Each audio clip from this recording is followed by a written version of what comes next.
Adlaw nga Domingo karon mga kaigsuunan, petsa 9 sa bulan sa Abril tuig 2023. Karon ang solemnidad sa pagkabanhaw sa atong Ginoong Hesukristo. Ang pagbasa kinutlo gikan sa Ebanghelyo sumala ni San Juan, Kapitulo 20, versikulo 1 ngadto sa 9. Sayo sa buntag sa unang adlaw sa simana samtang ngit-ngit pa, si Maria Magdalena miadto sa lubnganan ug nakita niya nga ang bato naligid na gikan sa baba sa lubnganan. Midagan siya ug miadto kang Simon Pedro ug sa tinun-an nga gimahal ni Jesus ug giingnan niya sila. Gikuha nila sa lubnganan ang Ginoo ug wala kami mahibalo kung hain nila ibutang siya. Unya si Pedro ug ang laing tinun-an nangadto sa lubnganan. Nagdagan silang duha apan ang maong tinun-an mas kusog nga midagan kay kang Pedro ug nahiuna pag-abot sa lubnganan. Milili siya sa lubnganan ug iyang nakita ang panapton nga lino apan wala siya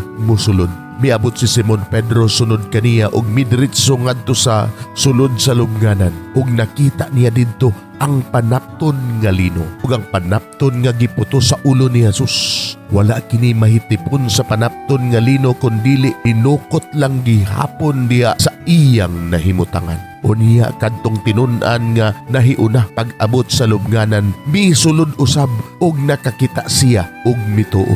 Wala gihapon sila makasabot sa bahin sa kasulatan nga nag-ingon nga mabanhaw siya. Mga igsuon, ang Ebanghelyo sa Ginoo. Daygon ikaw o Kristo.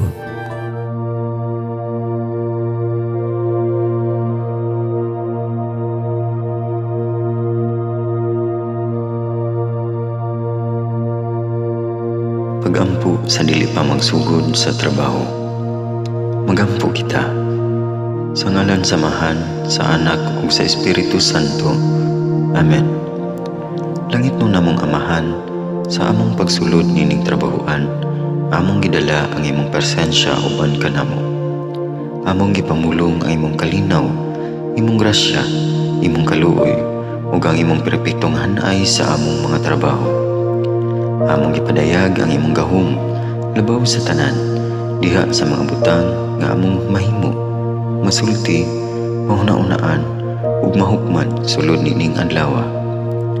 Ginoo, nagapasalamat kami sa gasa sa kinabuhi niining bagong adlaw, niining kahigayunan nga kami nakasulod sa trabaho ug mamahimong parte niining nga grupo.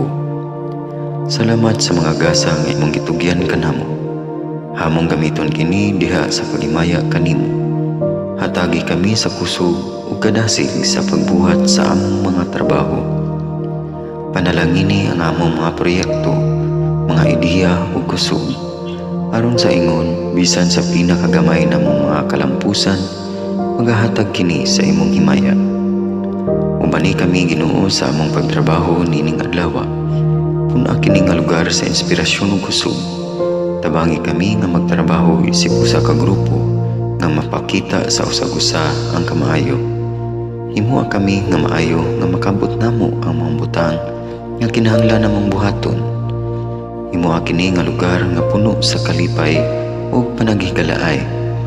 Ug kamugaway ug kalinaw ang mapatigbabaw niining dapita. Ginoo, kung kami anaa sa kalibog, giyahi kami.